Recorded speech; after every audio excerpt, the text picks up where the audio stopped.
Itutulak naman ng abogado ni Mary Jane Veloso na pagkalooban siya ng absolute clemency para tuluyan ng makalaya sa oras na ito'y makauwi ng Pilipinas. Ayon kay Attorney Edre Eulalia, abogado po ni Mary Jane, malinaw anya sa patakaran ng Coordinating Committee ng Indonesia na nasa responsibilidad na ng mga otoridad sa Pilipinas kung bibigyan ng clemency o hindi itong si Veloso. Tulak natin ay absolute clemency, which even the Coordinating Committee of Indonesia expressly stated that is now going to be the responsibility of the Philippine authorities whether or not to grant clemency.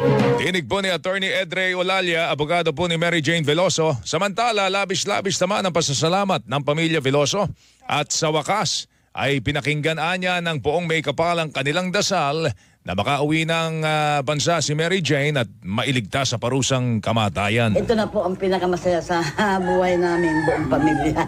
Lalo-lalo na po yung mga anak niya. Sa tagal ng panahon,